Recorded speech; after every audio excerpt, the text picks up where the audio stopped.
just yet.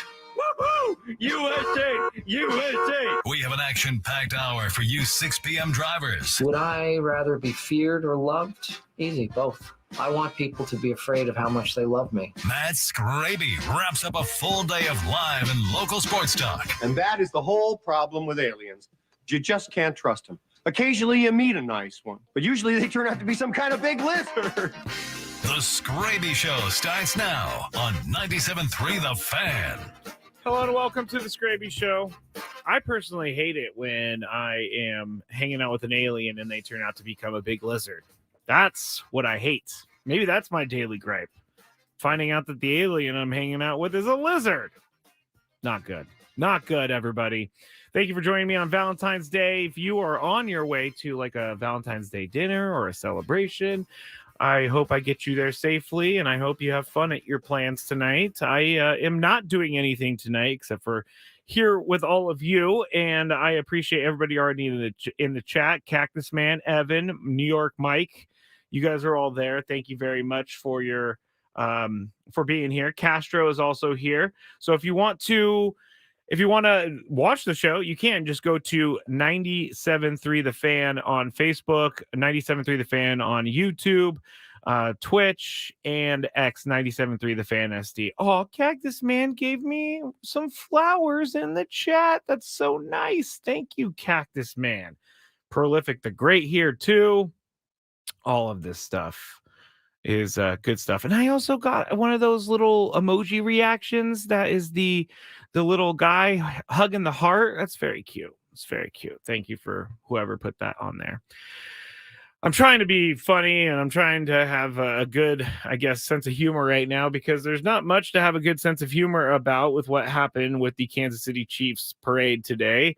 And I'm going to put aside my 49ers fandom. I'm going to put aside everything to talk about this because it's not a good situation. And I saw some interesting opinions on this. As soon as it happened, I was looking into different news organizations, trying to get a better feel for what was going on. And if you don't know, there was a shooting at the Kansas City Chiefs Super Bowl parade today where 22 people were injured and one person was killed. Those were the last numbers that I saw. 3 people have been arrested, and a couple things that came out of this that were awesome. And it's twofold. Number one, the people of Kansas City were 100% responsible for some of these people being caught. And so if you see any video out there of the actual like chasing down and capture of this gunman, it's bravery at its finest. It's heroic, honestly, because this person was trying to get away. The Kansas City Chiefs fans weren't allowing it, and while other people were running away, some fans were running towards the guy. And so that was something that I thought was pretty cool to see, that those people put their lives on the line for people. And it's something that is scary to even think about. You know, people always talk about what would you do in that situation? Well, those people in that situation ran towards it and tried to help things.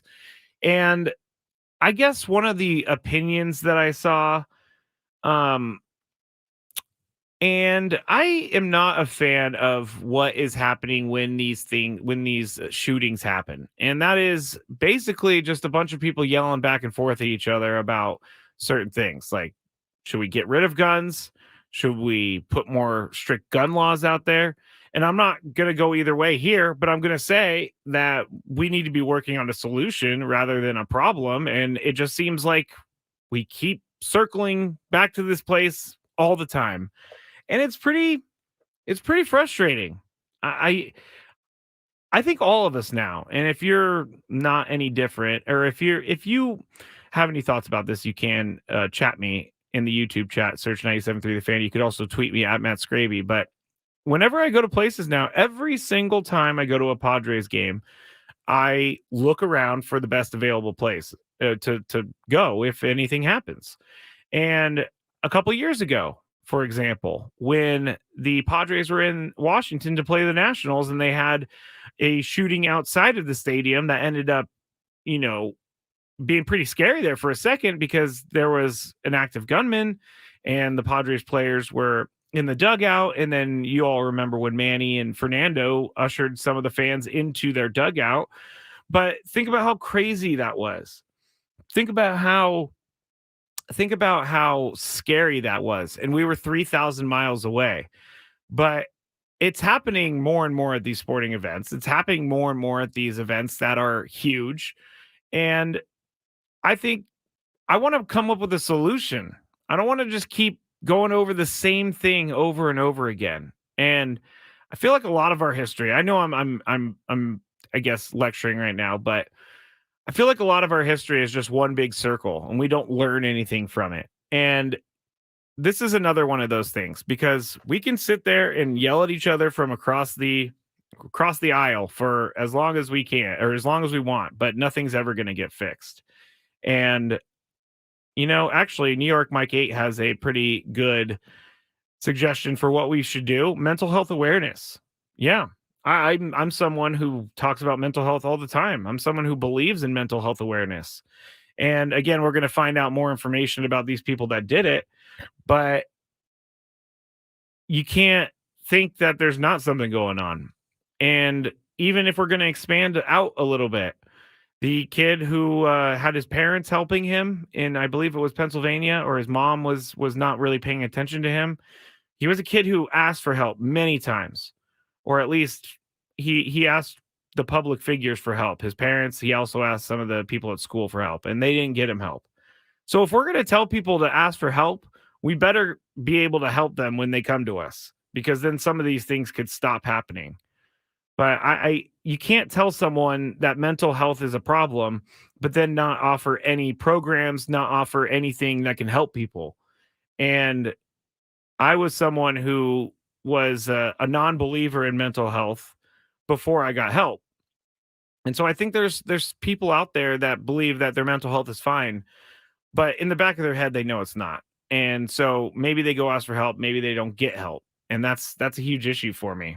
And it's a huge issue for a lot of us. And it's a huge issue for our country. So very scary things coming out of the Kansas City Chiefs parade. It got cut short, obviously. I mean, I saw a video of the local news station doing a broadcast, and the local news station was standing up on a stage and they were just kind of talking. And then all of a sudden behind them, you see the crowd moving in one direction, and then you see people start running, and then you see the broadcasters, and they're up there. They're above everyone because they're on that stage, and they're kind of just looking around like, what is happening? I can't even imagine how much chaos happens at something like that. And all these people were doing was going to celebrate a Super Bowl win. And that's why I feel like we need to do more. And that's why I feel like things need to get done now, because we can't even go to Super Bowl parades anymore. We can't go to school, can't do any of this. I think things need to move into a better direction than continuing to have to talk about these things. I'm not even going to argue about whether or not we should have guns. I'm just saying, let's all try to get on the same page for once, which won't happen. But it's really something that I feel strongly about. So thank you for listening to me on that. If you have any comments about it, or if you have any concerns about it, please let me know at Matt Skraby. You can go into the chat on the 97.3 The Fan YouTube. Just go and search that. News of the day. I didn't really feel like news of the day would have been a great addition today because of everything that's happening with the Chiefs parade. But 22 people at last news, when I looked at the news last, 22 people were injured and one person passed away. Now, we did get some good news here recently, because a lot of those people that were injured were actually kids between the ages of 6 and 15. And right when we came in studio, Tony and I were watching TV, and they were having a mom and a kid talk about what happened. And you could see the kid, I would say she was like maybe around 10 years old or something, but you could see how scared she is. You could see how scared she is that all just happened. And these people have to live with this for the rest of their life. And it's something that kids just don't really need to deal with. I didn't have to deal with this when I was younger.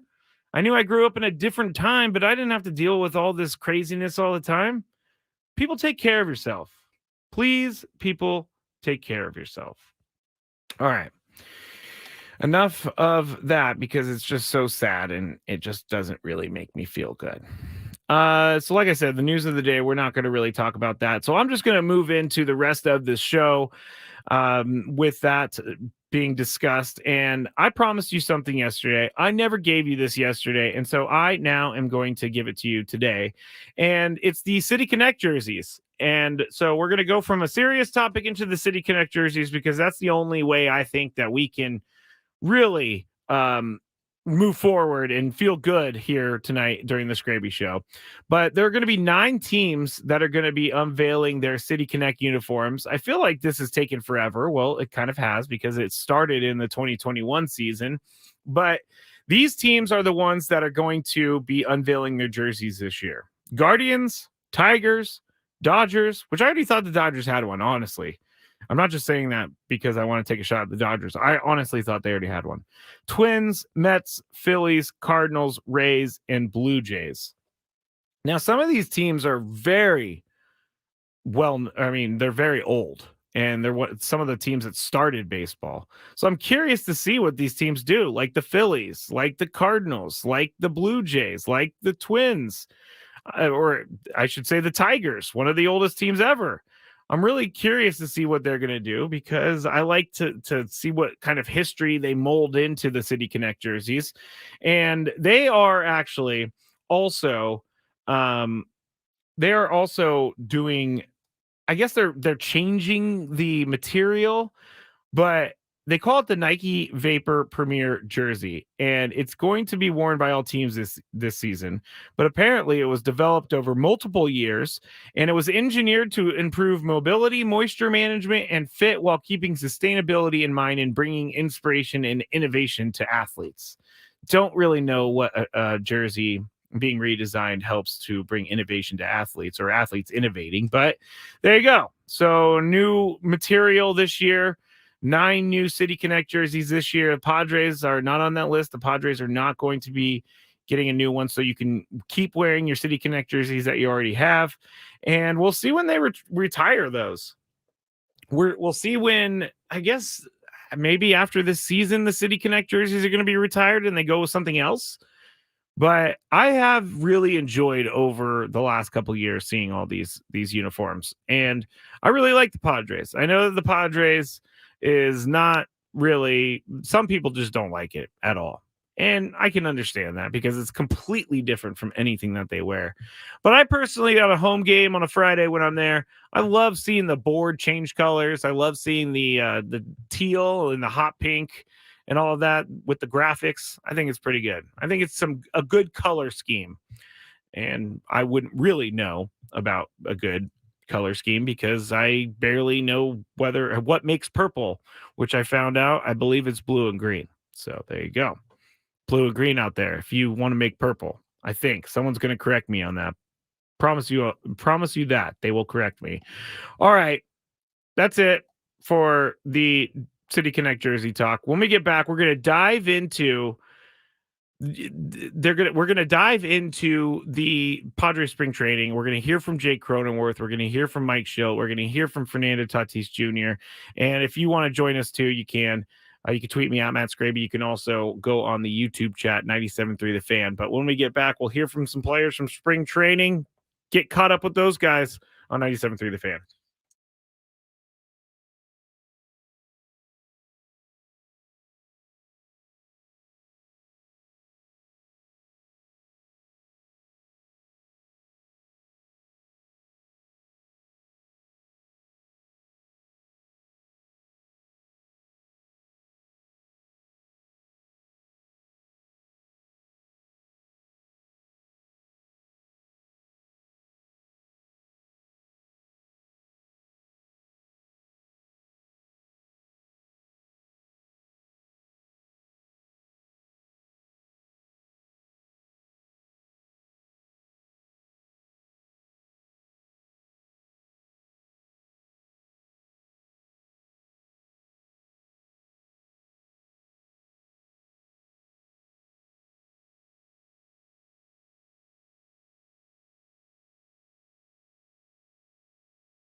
Matt Skraby here with you, Odyssey Palace 97.3, The Fan. Thank you for joining me tonight. If you'd like to follow me on social media, you can at Matt Skraby, MattsKraby as in boy Y.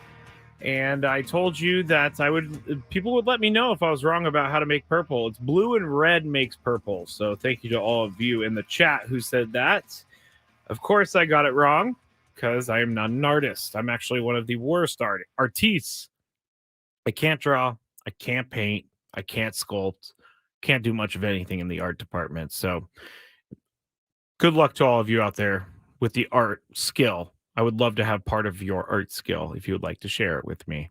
Evan in the chat is trying to get me to do a shirtless calendar because of SD fat loss. No, Evan, that's never going to happen. We are not going to do SD fat loss shirtless calendars, okay? Okay.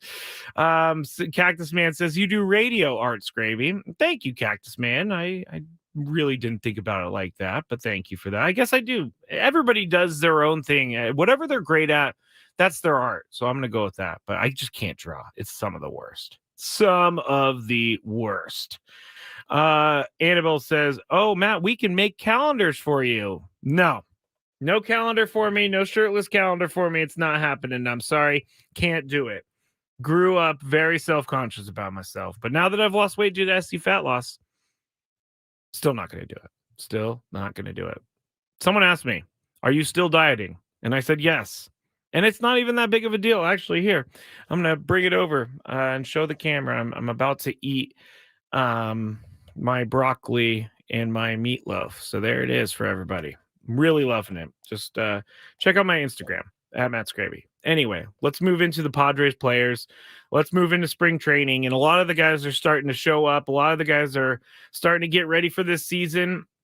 And I'm starting with this clip right here of Fernando Tatis Jr. because of what he says in it, A. And B, it's always a better day when you hear happy Fernando Tatis Jr. With last year kind of being like a practice year, and the numbers were okay. Should there be any question that you'd be back to being Fernando this year? I just want them to see. I don't want to put any words out there, but I'm just going to say I really have a really good offseason. My confidence is through the roof, and I just want them to sit down and see what I'm going to do this year. Okay, a couple things. Tony and I talked about this earlier, and number one, you could see the smile all over his face in this video clip. Go to Sammy Lev's Twitter, and you'll be able to see these things. But he has a smile from ear to ear, which tells me that he's ready to play some baseball. And he said, quote, my confidence is through the roof, which makes me feel really good about what's going to happen this year with Fernando. And this goes into what we've been talking about, where this team still has superstars. Yes, they do have some pieces that they still need, but this team does have superstars. And now, guys are starting to report. Instead of us just talking about them, we're hearing them and we're seeing them. And this is why I guess I've been trying to stay so even keeled on the Padres. And I've had a little bit of patience with the roster because there are guys like Fernando Tatis Jr. on this team. Guys like Manny Machado. We're going to hear from Mike Schilt in a second about Manny Machado returning in Korea. But this is good news for everybody. He's healthy. He played a season of winter ball. He said he worked on his swing. A lot of stuff happened for Fernando over the offseason, and he also said that he liked what happened over his offseason. It was a really good offseason for him. So coming off of a platinum glove in right field last year, he's just going to get even better. And I think we're going to be watching an NL MVP candidate all season long. So before I go and complain about the roster, I got to remember there's guys like Fernando on the team. And it's nice. It's nice to have Fernando on the team. Cactus Man says it's giving 50 bomb season energy. I agree. Eric said my boy is going for a silver slugger. I agree. Castro says Tatis with the flexing emoji, and that's exactly true. So Fernando just getting started. Now Jake Cronenworth talked to the media today, and I think Jake Cronenworth, I hate to make these declarations because the guys, Chris and Tony, usually call me dramatic, but I think this is the most important year of Jake Cronenworth's career so far because he has the pressure now. He's officially on that new contract. And he had pressure before, but it's not as much pressure when you're not making as much money. And now that he's taking up a bit of the payroll and coming off of a season where he struggled and coming off of a season before that where he struggled, I think this is the most important year for him because he needs to get back to that form that the Padres saw in 2020 and some parts of 2021. He needs to get back to the 2020 guy. That's what the Padres thought they were. That's what the Padres want. And that's what the Padres are assuming they're going to get at some point. So Jake Cronenworth was asked about his mentality this offseason, and here's what he said to reporters. Challenging yourself and, putting yourself in a position to learn on a different scale. And, obviously not the year I wanted to have last year, but I think it might have been a blessing in disguise putting myself in the offseason and growing and learning and trying to become a better player. Did you feel like something in particular clicked there towards the end? I think it was just, saying screw it and going out there and playing baseball and having fun and keeping things simple. And I think that was it. How was the wrist? It's great. I think, if we would have hopefully made the playoffs last year, I would have tried to play, but that may have been tough that first week, but I think we would have tried to make it happen. Jake, how much growth do you think came out of that mindset of like being vulnerable and trying whatever? Yeah, as I was just saying, breaking my wrist is not the way you want it in the season, but I think kind of where I ended after that happened, it put me in a position where I kind of had to be going to the off season and get stronger and faster and make some swing adjustments. And coming into this year, probably one of the most productive off seasons I've had. What swing adjustments? Just small things. I felt like I did some things really well, but I think there was definitely some things I needed to improve on to put myself in a position to make a more consistent swing and be more consistent at the plate. Well, there you go. I like when people are able to realize that certain things that are bad in their life happen for a reason, and that is what Jake Cronenworth did with his bad year last year, as well as his broken wrist at the end of the year. And he said it was kind of a blessing in disguise, and I like that about his mentality going through the injury and rehabbing from it and being ready to go this year. Because you can always find a positive in negative things. And like he said, it happened for a reason. And so he took that time and he used it. And I like that mindset. I'm in that same mindset where if something bad happens to me, I'm going to figure out how I can make good out of it. And Jake Cronenworth seems to be in a really good spot coming into this year. And I really want Jake Cronenworth to be the Jake Cronenworth that we saw a couple years ago. But I also think, and we've talked about this slightly, I also think playing first base isn't the best spot for him. So as a guy who's just, doing what he can to help his team win, he's maybe taking a hit in the offensive statistics, or he's taking a hit in the defensive statistics, because at second base, he's a much better rated player. And he's not being selfish, and he's not saying, you know what, I am not going to play first base. I want to play second base. That's where my natural position is. That's where I want to play. And he's just doing what he needs to do. And I think Jake Cronenworth is going to have a better year this year. I don't know quite how much better he's going to be this year, but I do think that he's going to have a better year. Here is Jake Cronenworth also being asked about what he hopes the core players of the team learned from last year's disappointing year. Yeah, I think it's the biggest thing is, how do we battle through and get through adversity? And, I don't think we did the best job of that last year. I think, we were definitely all trying to get out of what we were in. But I think we all learned a really valuable lesson. And I think going into the offseason, the way the season was going, the way we finished, you can say, we carried momentum over, but, they're two different seasons. But I think what we learned from those times that were tough, and then, how we ended up getting out of it at the end of the year, a lot of the guys in this clubhouse have been there, and I think the off seasons that everybody put in to get here for this season have been incredible. Mike and Joe and others have talked about kind of leadership by committee. How do you feel like that should go? What's the best kind of method for this team from that standpoint, this collection of guys going forward? Yeah, I think we have our vocal leader in Schulte at the helm, but I think, the biggest thing is, we can say all we want, but, us as players, we have to set the standard. on how we show up to the field and act every day and the work we prepare before we go out on the field. And if we can set that standard and the other guys follow in line, I think we'll be fine. So that was Jake Cronin. We're talking about how the core players have learned from last season. And, one thing that I've noticed here about players returning to spring training and talking about last year, and when they bring up the manager and they say, he said, we have our vocal leader in Shilty. And he's not the first one to say something similar to that.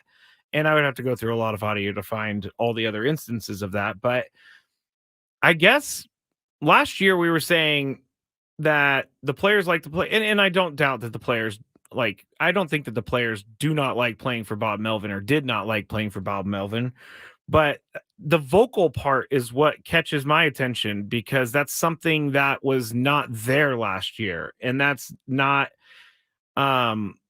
it's something that they maybe needed last year, but they weren't getting from their manager. Bo Mel, great manager, but a different temperament than maybe what the team needed. But I feel like maybe we're just kicking the can down the road a little bit with that because it's always like, okay, well, these guys are just starting to play together as a team and they're new, so we need to give a little bit of time to gel. And then it's like, okay, well, the manager is not doing well. It's not the guy that we need. It's not the guy that we want. And so then they move on from the manager, but then it's still something else. So if Mike Schilt, if it's truly that Mike Schilt needs to be that vocal guy for them, then they got their guy. But again, we're kicking the can a little bit down the road, I think. And it falls a little short with me that we're talking about. And I'm not saying that Jake Cronenworth said any of this. I am surmising it from his one word of vocal leader, or 2 words, vocal leader. But if that's really the case, we'll see real quick how this team is going to respond to last year and how this team is going to respond with Mike Schilt. This is something that it's going to be pretty apparent right from the get-go. Our first broadcast game for Padres this year, it's going to be next Thursday at 12 noon. And they're playing the Dodgers. It'll be Jesse. And so we're going to find out what kind of manager Mike Schilt is. And now we know what kind of manager he is to an extent, but he's going to have to find himself as the San Diego Padres manager. Every clubhouse is different. Every organization is different. The Cardinals organization is an organization that has built themselves over time, and they have a really good reputation around the league. But you know what happened when Mike Schilt left? Things kind of fell apart. So maybe Mike Schilt is the guy. Maybe he is that missing link. Prolific says, or maybe AJ Preller is backing off. Maybe. Again, we don't know for sure that AJ Preller was meddling in things. But I think through kind of reading between the lines, I think we know that there were some disagreements last year and there were some things that happened that may have not been the best thing for the team. And so maybe AJ Preller is letting Mike Schilt go and give him a lot of leash. Mike Schilt has been an employee of the organization for the last couple of years. So it's not like he's new to the organization. He's new to ownership. He's new to AJ Preller. He's been working with AJ already. So they kind of already understand what's expected of each other. And with Jake Cronenworth saying that they're going to have their vocal leader, I latched onto that word because I think it's important. And that's what a lot of you out there want. A lot of you out there want a vocal leader. And have told me last year that you wanted a vocal leader. And I still will sit here and say I think Bob Melvin's a good manager. I don't necessarily think that a team should play well because their manager is yelling at them versus not yelling at them. But maybe they need it. Maybe they do. All right, we still have one more clip I wanted to play from spring training, and it's Mike Schilt, and it's about Manny Machado and his where he was asked if he was surprised that Manny could be returning by the Korea series. So we'll hear from Mike Schilt. We'll also do our daily gripe, and there was actually a altercation in an NBA game. I just saw this on my phone, but there was an altercation in an NBA game, and it involved police between 2 NBA players before the game. So I'll tell you that. when we get back on the Skraby Show. I'm Matt Skraby. Thanks for listening on 97.3 The Fan. Quinn and Chris on the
Skraby Show for today. Thank you, everyone, for joining me.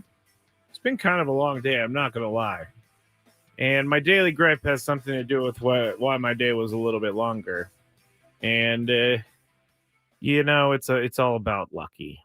Not specifically Lucky. It's not, he didn't do anything wrong, but it's about dogs. And so that's what my daily gripe is. I'll tell you in a little bit about that. But I went to break and I was talking about how there was a fight between some NBA players before their game tonight, and I got some more information. So apparently before the Suns and the Pistons game, Detroit Pistons center Isaiah Stewart punched Phoenix's Drew Eubanks in the back tunnels of the Suns arena today.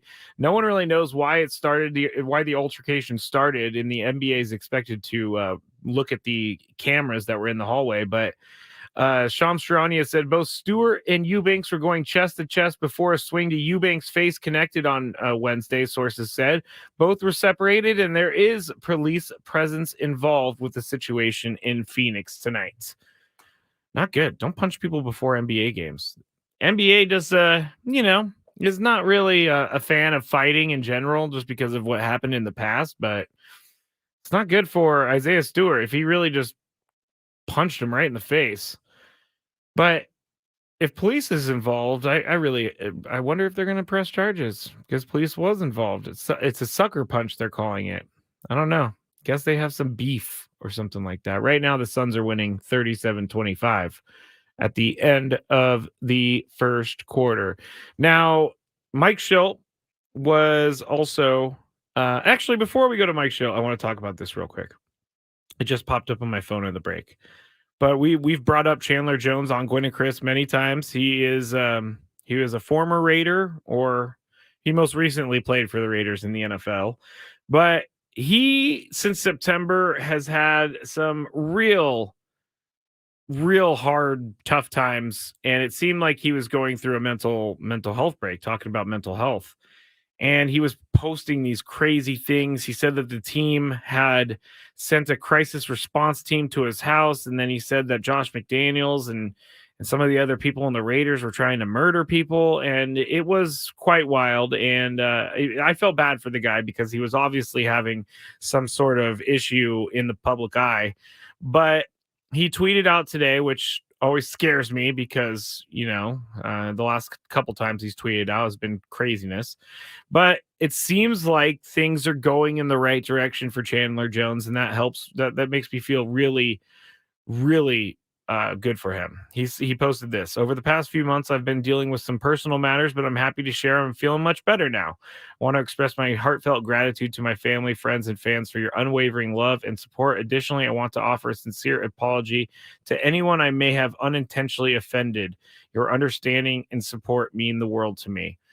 So take Chandler Jones for what he said, and let's move on.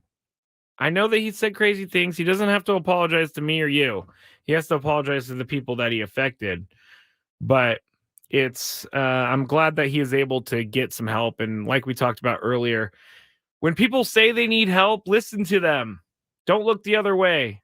I see that a lot in my travels as a recovering alcoholic, of people who don't necessarily outwardly ask for help, but they need help, and you can kind of read between the lines with those people. But some people you just don't know. And so if someone comes up to you and says, hey, I need some help, I'm not feeling great, I've had these bad thoughts, please go and help them. And I'm not saying like to drop everything and take him to a therapist or take him to the hospital, but at least tell them and encourage them to go to the right professionals or go to their boss or something like that. Put them in the right place. Don't, if Chandler Jones came up to me and was like saying that he needed help, I would definitely help him. Because I was at one point myself saying crazy things on the internet, which isn't really that much of a difference from now.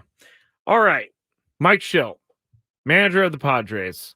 We were surprised yesterday when we heard that Manny Machado was possibly going to be ready for the series in Korea. And so we were wondering if Mike Schilt was a little surprised, but you know what? Here is what he said about Manny Machado in his rehab process. We're definitely pleased. I wouldn't say surprised, but definitely very, very pleased.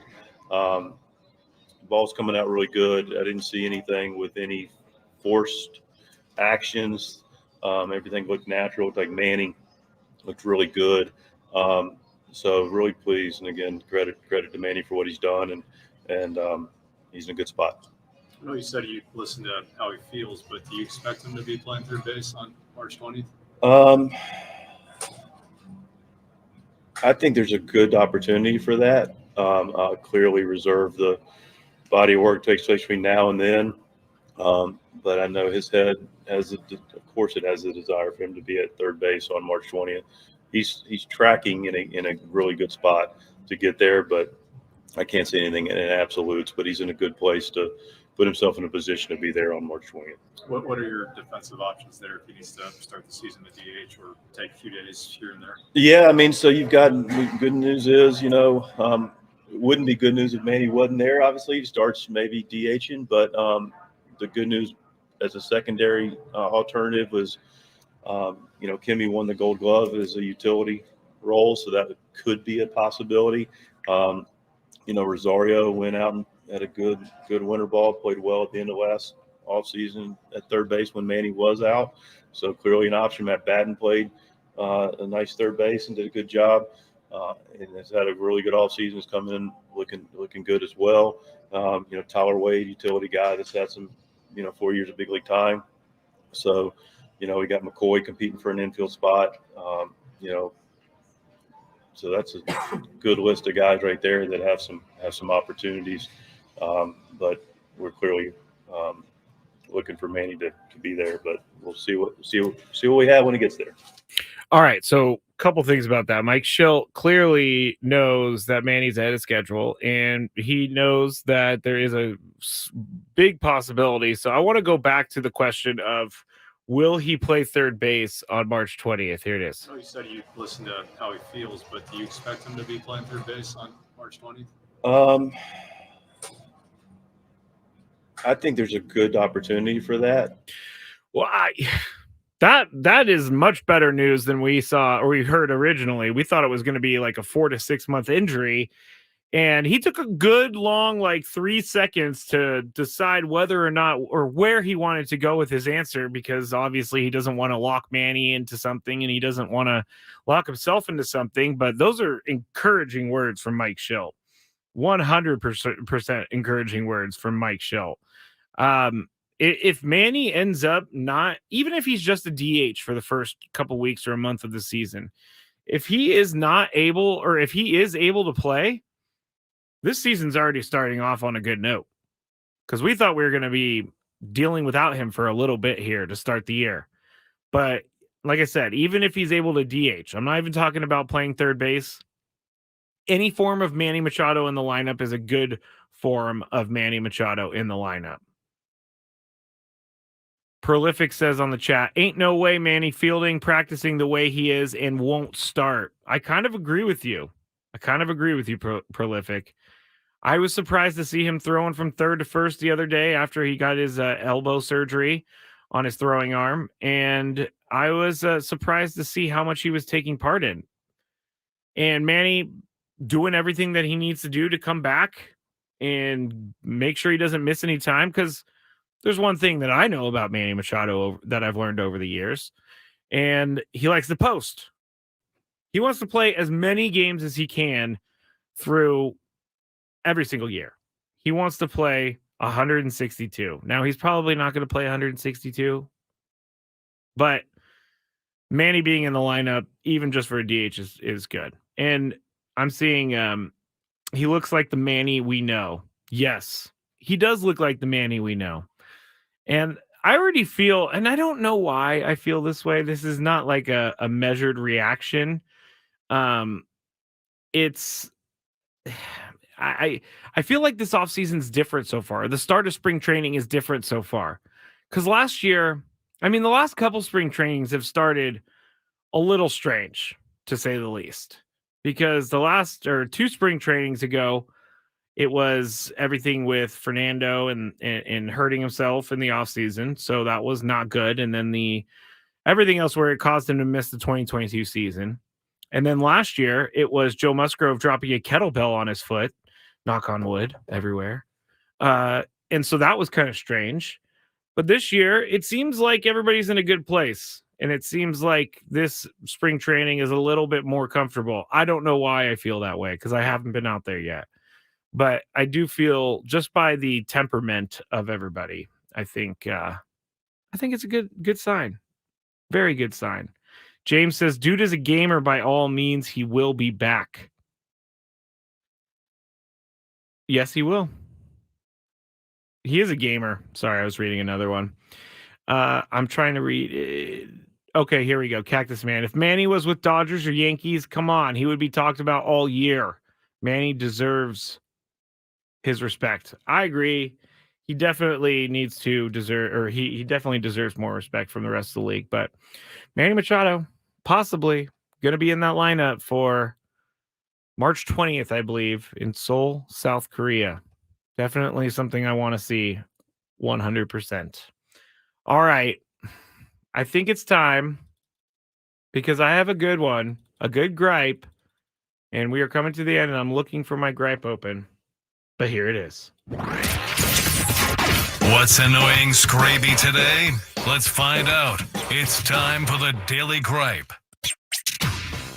And if anyone out there has any gripes, please send them to me because, shocker, I don't have a gripe every day, but I do today. And so, like I said, if you want to share your gripe with me, send it over Matt Skraby or tell me in the chat one of these days. But my daily gripe for today is going to be about dog owners with aggressive dogs. So I took the dogs to the dog park today, and the dog park is great because all they do is just run around, and it's perfect because then when I get back home, I can do some work. They fall asleep. It's great.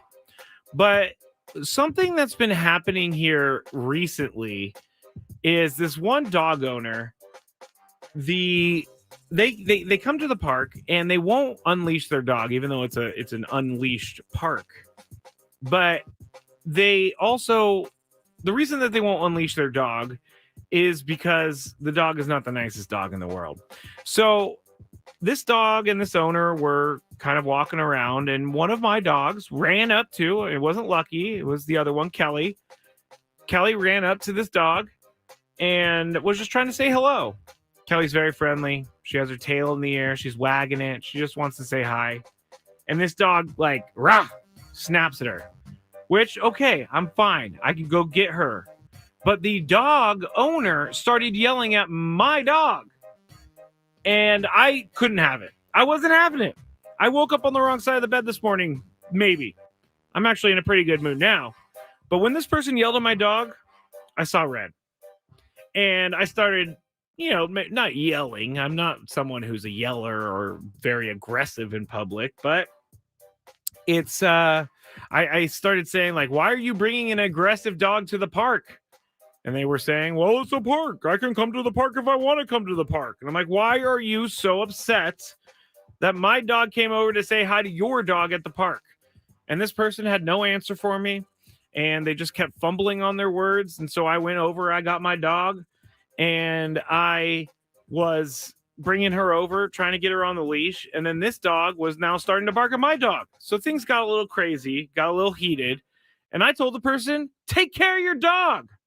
And that person was not happy with me because they shot right back and said, well, maybe if your dog didn't come over to my dog and upset my dog, then we would have something, or then we wouldn't have this problem. But that's not the case. You 100% brought an aggressive dog to the dog park, and then you blame me for it. So, daily gripe today, and there needs to be a people court just for dog issues, Jacob says. I agree. Annabelle, why do people take bad dogs around other people? I don't know. But if you are out there and you have a dog that's aggressive, make sure you know where you're going to be. Don't go walking through a park with an aggressive dog. You know your dog. I know my dog. My dogs are nice. Your dog was not nice. So stop it, people. I really almost got very heated because my dog, Kelly, Lucky, sweetest little dogs in the world. Not little, but sweetest dogs in the world. And this monster of a dog was trying to bite their head off, and the owner wanted it to happen. That's my daily gripe for today. Thank you very much for joining me here on the Skraby Show. Tomorrow, Joe Musgrove on the show. Also, Sean Lewis on the show. Have a great night, everybody. Hey, it's